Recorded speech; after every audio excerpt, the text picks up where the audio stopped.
Selamat pagi KDK Lover. Pagi ini kita jauh-jauh dari Batam ya untuk jumpain orang-orang spesial. Ini berbeda dari sebelum-sebelumnya. Kalau kita sebelum-sebelumnya ketemu senior yang memang jauh banget seniornya.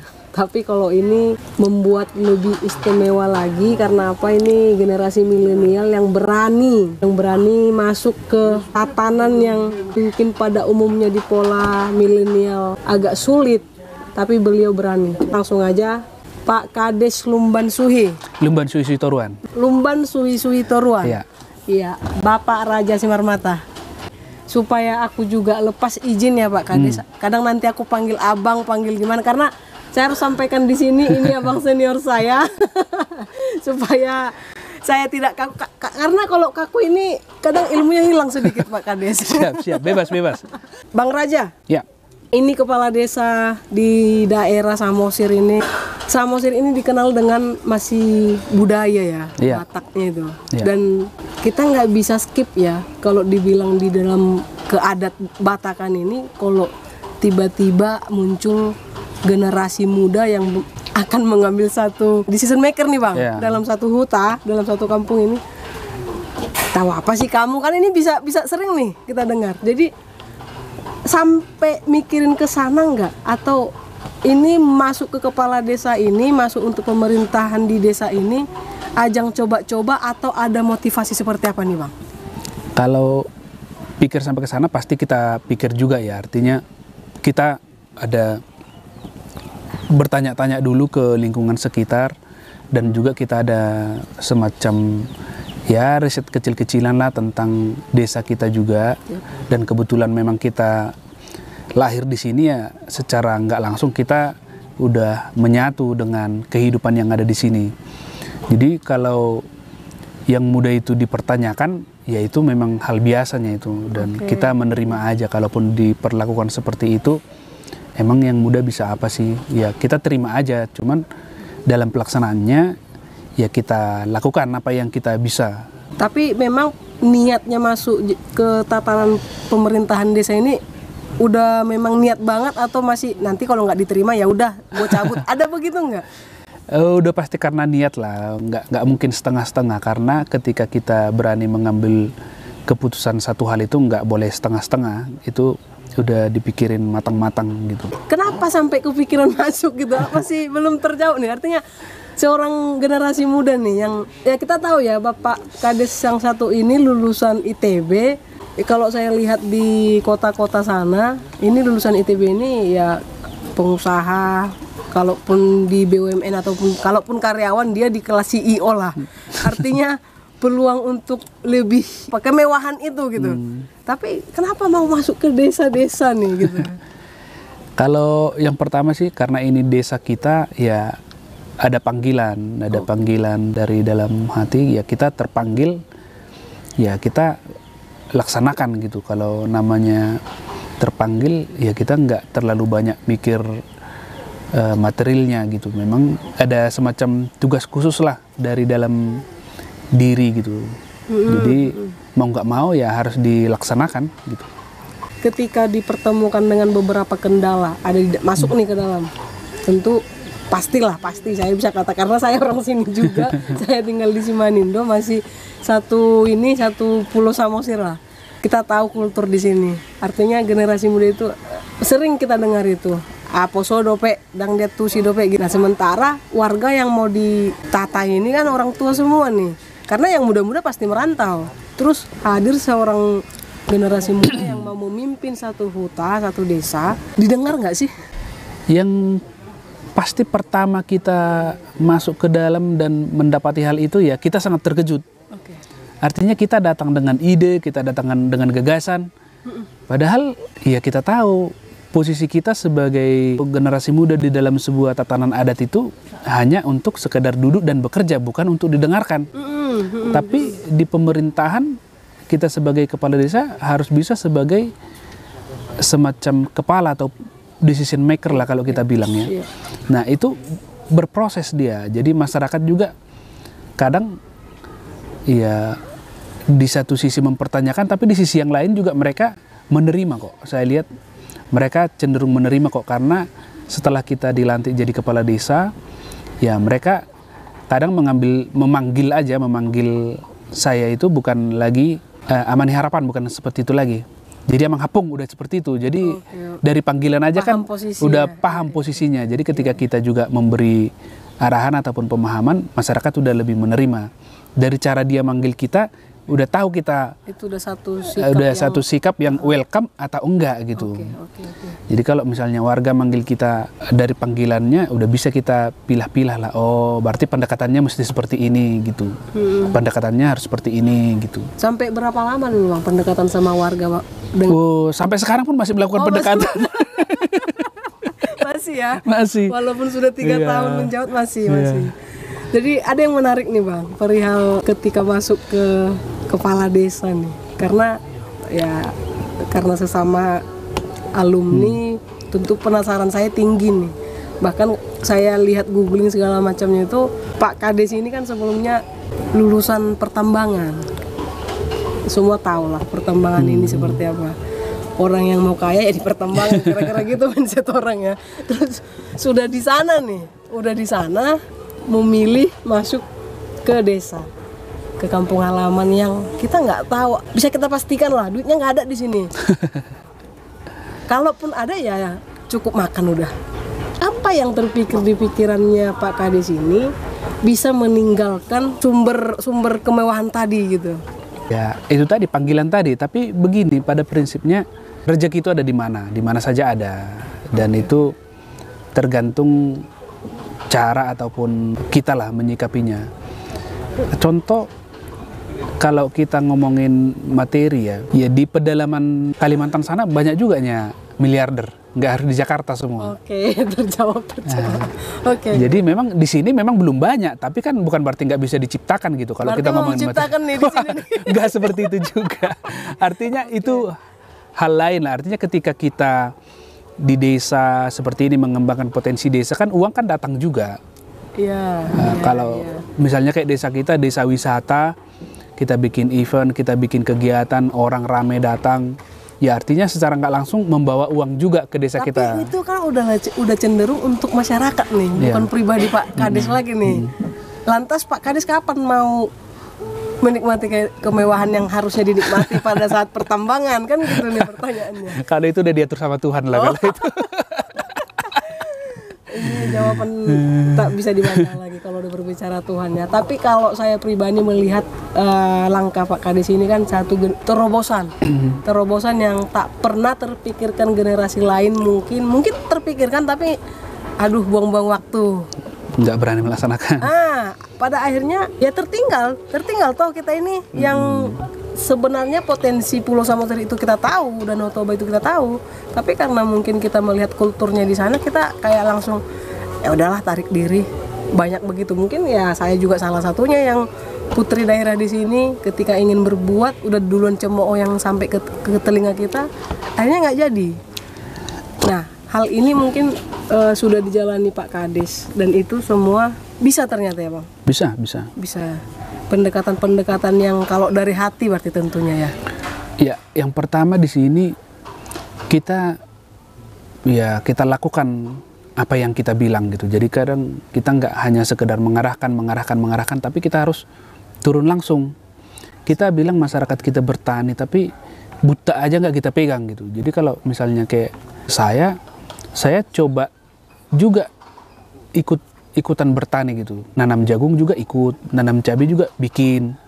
Bahkan kalau sekarang kita kembangin ternak, ya saya ikut beternak juga. Saya punya ternak kambing gitu. Saya ikutan apa yang saya programkan ke masyarakat gitu. Karena apa? Nggak bisa dipungkiri kan kita ini prinsipnya ataupun kehidupan sehari-harinya kan ada dibilang apa itu upasa itu emena masa igaga ursa. Ahna masa imataula. Jadi kalau satu nanti bertani bawang dan sukses, semuanya bertani bawang. Satu nanti nanam jagung karena ya kelihatan berduit, semuanya menanam jagung. Jadi nggak ada hal yang beda-beda dan terlalu signifikan gitu. Jadi mau nggak mau kita harus coba hal-hal baru di sini. Dan kita harus turun langsung dan memang. Kita harus melakukan ide kita itu. Gitu ya. Ada lagi nih Bang yang menurut aku penting. Dulu sebelum masuk Kades pakai duit nggak sih? Apanya? bayar warga nggak sih? Oh enggak, tapi kita bukan menihilkan ada biaya kampanye ya. Kita harus artinya bakar, yang serangan fajar gitu ada nggak lah. Kita kan harus ada yang ngopi-ngopi, harus ada bakar-bakar. Itu biaya operasional. Ya, babi dan segala macam gitulah. Itu hal biasa lah. Tapi kalau persoalan kayak serangan fajar, karena kita tahu ya, pemilihan di daerah sampai bunuh-membunuh ya. Itu kepala desa loh. Artinya begitu menariknya kepala desa ini.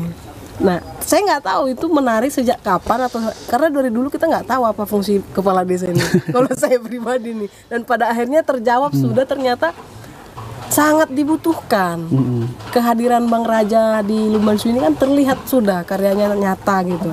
Dan pada akhirnya ternyata bisa tanpa ada yang serangan fajar. Ternyata enggak ya Bang. Artinya ini bisa berlanjut untuk generasi yang mungkin saya, junior abang ataupun yang lain mungkin senior abang juga yang posisi milenial ingin melanjutkan atau niat tadi ya, ada niat tapi mungkin terkendala ya nggak ada duit gitu. Berarti bisa nggak nih Bang? Bisa aja. Oke. Makin menarik ketika dibilang bisa. Tentu bagaimana cara kita mematahkan untuk kita kan tentu Pak Kades ini nggak berhenti di kepala desa dong, akan meningkat. Mungkin Pak Kades pengen setia di sini, tapi warga akan minta naik pasti tuh. Karena kalau sama halnya, mungkin kita berkaca dari pemimpin RI 1, bahkan ada yang minta 3 periode, walaupun itu pro kontra gitu ya. Tapi mungkin yang meminta 3 periode kan udah melihat kerja nyata dong. Nah, tapi terlepas dari sana, sederhananya lah, tentu ketika sudah berjalan baik, banyak perubahan, udahlah Pak Raja aja lagi ya gitu-gitu nih. Bahkan ketika sudah mungkin masuk ke legislatif segala macam, tapi ada nggak harapan ketika itu kita kerjakan tapi kita nggak pakai duit-duit terlepas biaya operasional tadi Bang? Pasti ada. Pasti. Bisa aja. Dan itu perlu dicoba. Optimis nggak Bang hal-hal begini? Ini mungkin bukan untuk Pak Raja nih, tapi yang jelas karena saya melihat banyak kok anak-anak muda yang ingin mendedikasikan dirinya buat. Iya, kalau itu kan simpelnya kita mana tahu kalau nggak dicoba. Pasti dicoba dulu ya. Dicoba terlepas dulu. Ya, nggak harus saya, siapa aja yang anak-anak muda yang tertarik dicoba, nggak jadi persoalan itu. Jadi ya, hidup masih panjang. Di kacamata Bang Raja nih melihat dunia politik ini yang selalu pakai uang itu gimana? Iya, itu nggak bisa dipungkiri ya. Itu memang realita. Terus mau gimana? Ya sekarang tergantung ya personnya. Banyak kok, masih tetap ada kok orang-orang yang tetap bisa berjalan tanpa hal itu. Masih tetap ada kok yang bisa berjuang dengan caranya sendiri. Banyak kok contoh yang bisa kita lihat. Cuman kan orang kadang pengennya simple. Pengennya sederhana aja, pengennya ya kalau bisa nggak usah capek gitu. Ya kalau ngerjain yang benar-benar kan di mana-mana kan pasti capek. Capek. Ya kita harus rumah ke rumah, harus menjelaskan kita siapa, visi misi kita apa. Ya wajar capek. Iya. Jadi ada orang yang nggak mau capek kan? Artinya kalau misalnya masih mengamini lah ya, tanpa uang yang serangan-serangan fajar itu bisa ya? Bisa. Saya yakin pasti bisa lah. Terus pandangan Pak Kades nih melihat yang masih ada begitu, padahal kita tahu dia orang akademi, orang yang berintelektual gitu, yang mungkin sama kayak kita pernah mengecap bangku pendidikan perkuliahan gitu, tapi melakukan itu, ini kan diskus kita lah. Ada nggak kayak sikap, aduh sayang nih psikolami emang gitu, gimana nih Bang? Enggak sih, kalau aku mikirnya dia mungkin lebih realistis aja. Ayo nggak udah terjadi, bye. Kadang kan udah di semua lini, jadi dia kalau dia sendiri yang melawan itu ya nggak bisa, harus sama-sama. Diharapkan juga kepada cuma kepada orang calonnya ya nggak bisa juga, harus ikut juga masyarakatnya gitu. Nanti dia nggak ngikutin, ya tertinggal mati dia di persaingan kan. Cuman kan kalau dia mikir ya udah kalau nggak pun aku ikut ya nggak apa-apa, ada orang yang seperti itu ya kan lebih bagus. Berarti dari mulai saat ini, sejak dini lah dikatakan, ada nggak pendekatan yang mungkin kasih edukasi buat warga Lumbansu ini? Artinya karena kalau mungkin ada di satu tempat, kalau misalnya untuk kumpul di desa aja mereka ada apa di sana, ada uang tes gitu. Ini ada nggak ini terjadi di sini di Lumbansu? Kalau di sini ya, kalau kita mengumpulkan masyarakat, kalau memang ada katakanlah uang duduknya, kita kasih tahu memang ada uang duduknya. Kalau nggak ada, kita kasih tahu ini materinya penting, masyarakat harus hadir, nggak ada uang duduknya. Dan memang masyarakat tetap datang kok. Oh, ada? Tetap datang, iya. Itu dilakukan pendekatan tadi ya, Pak? Iya, dan memang kita kasih tahu ini urgent dan ini penting, masyarakat harus datang. Ini ada pelatihan tapi nggak ada duitnya, tetap aja ada masyarakat datang gitu. Berarti mereka melihat apa yang sudah dikerjakan Pak Kades kali ya? Bukan apa yang dikerjakan Pak Kades ya, tapi lebih ke arah mereka juga mungkin mulai sadar. Oh, udah mulai sadar. Ini demi kebutuhan ataupun demi kepentinganku juga, kepentingan masyarakat juga gitu. Oh, udah mulai sadar. Iya. Ya. Selama udah berjalan nih, hal yang paling tersulit dalam melakukan tugas ini apa nih Pak Kades? Hal tersulit, ya memang hal tersulit meyakinkan masyarakat aja sih bahwa apa yang kita kerjakan atau apa yang kita lakukan itu udah pada tracknya, udah pada jalannya gitu. Jadi kan setiap saat kita harus melakukan diskus, apapun program kita harus diskusikan dengan masyarakat gitu. Jadi ya namanya di masyarakat ini kan hal-hal apapun itu cepat dia menyebar gitu. Jadi ya mau nggak mau kita harus selalu terbuka dengan masyarakat apapun yang kita programkan atau apa yang akan kita lakukan gitu. Contoh misalnya di sini kan hal baru nih BUMDes. Iya. Jadi beberapa masyarakat berpikir bahwa BUMDes itu seolah-olah milik pribadinya kepala desa. Keuntungannya untuk pribadi kepala desa. Nah, kita jelaskan ini berulang-ulang kali bahwa ini untuk semuanya untuk masyarakat gitu. Hanya badannya adalah BUMDes. Kenapa BUMDes? Ini diakui oleh negara, gitu. Kita bikin retribusi dan segala macam, yaitu ditariknya melalui BUMDes. Jadi sepanjang ini jujur nih tadi masuk ke dalam banyak berbeda banget ya. Dan kita juga lihat, kita nggak tahu apa karena sejak Pak Raja, sejak kepala desa makanya sampai turun Jokowi presiden atau seperti apa, yang jelas di jabatan Pak Kades nih sampai banyak perubahan lah, banyak dan bahkan tersorot ya. Apa sih yang dilakukan makanya sampai sebegitunya gitu nih Pak Kades? Ya, saya sih nggak tahu ya. Tapi yang pasti kita lakukan hal-hal kecil yang memang menunjukkan bahwa daerah kita ini punya potensi gitu. Ya mulai dari awal kita menyuruh ataupun menginstruksikan masyarakat kita itu membentuk kelompok yang satu profesi. Contoh nelayan bikin kelompok nelayan, penenun bikin kelompok tenun, petani bikin kelompok tani. Dari situ kita lebih mudah mengorganisir masyarakat. Terus ini kebetulan kampung ini kampung wisata, cuman belum ada atraksinya. Terus saya bikin di sini aturan, ada namanya Martonun Sadari. Setiap Sabtu itu ibu-ibu penenun kita minta untuk bertenun di depan rumah setiap Sabtu, minimal setiap Sabtu. Karena kan kita bilang ini kampung tenun, tapi kadang orang nggak ketemu dengan penenunnya. Nah, jadi kita promokan kalau wisatawan datang setiap Sabtu, udah pasti ada penenunnya. Jadi awalnya mereka sulit, ya bahkan sampai kita pancing sampai bikin makan siang kah, setiap Sabtu kah, kadang gorengan kah atau minum gitu. Lama-lama tamu senang dan tamu udah mulai rutin datang setiap Sabtu. Karena selalu ada. Iya. Nah, akhirnya kan ini jadi sebuah lingkaran yang saling menguntungkan. Tamu ada, penenun laku. Nah, tamu kan mau lihat penenun. Nah, jadi setiap Sabtu kampung ini udah terbuka lah untuk kunjungan. Nah, lama-lama di luar hari Sabtu juga rame. Karena udah ketagihan. Nah, masyarakatnya juga nggak hanya setiap Sabtu lagi. Bahkan setiap hari mereka udah standby. Iya. Terus nih Pak Kades, bisa dikatakan tadi udah gerak kemana-mana nih Pak Kades ini. Makanya sampai masyarakat juga secepat, bisa kata-kata cepat ya, karena perjalanan 3 tahun udah banyak karya. Ada yang harus diketahui nih, mungkin tidak semua pemimpin desa yang mau atau yang tahu apa sih yang harus mereka kerjakan selaku kepala desa nih. Karena tadi ada coffee shop, Huta Raja ini juga ternyata dibantu ada anggaran dari pemerintah. Bagaimana caranya untuk melakukan ini gitu nih Pak Kades, supaya kades-kades lain juga paham, supaya yang tertinggal bisa menjadi ada contoh nih dari Huta Raja atau seperti apa nih Pak Kades? Yang pertama sih kita desa dari awal harus punya visi misi. Artinya kita juga di desa sejak awal duduk harus punya target yang jelas mau ngapain gitu. Kalau di kita target sederhana di desa kita itu, kita pengen jadikan desa ini desa mandiri. Nah, itu target utama kita.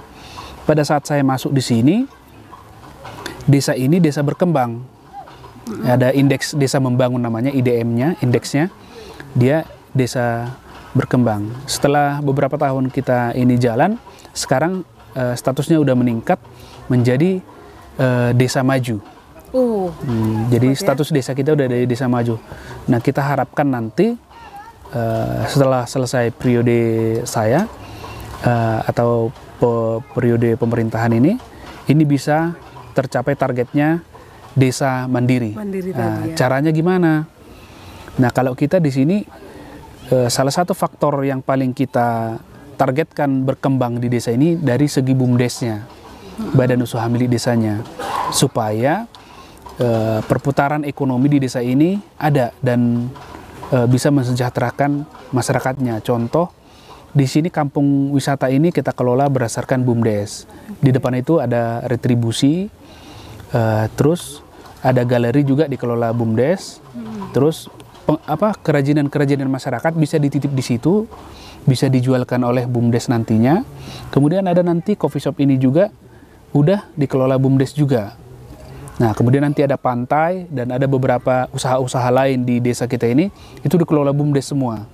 Nah, ketika itu udah jalan, ya kita yakin desa kita ini nantinya akan jadi desa mandiri karena dia bisa menghasilkan sendiri. Nah, itu gimana caranya? Ya, kita memang mengajak masyarakat itu butuh effort yang sangat besar, bukan berarti langsung jalan semua, enggak. Pasti mandet dulu gitu.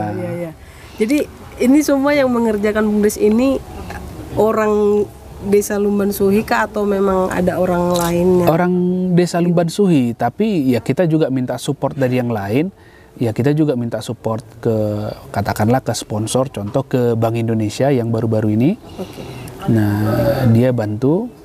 Terus ketika ada kunjungan-kunjungan, kita nggak lupa untuk ya artinya menawarkan ataupun meminta supaya mereka support program kita gitu. Contoh entah staf menteri atau staf siapa yang datang ke sini, ya kita titipkan pesan. Ada pesan. Kita jamu dengan baik. Atau siapa saja yang datang, ya kita cerita aja apa adanya tentang desa kita. Ya someday mungkin dia bisa bantu, atau kita kan nggak tahu. Besok-besok mungkin kita butuh dia gitu.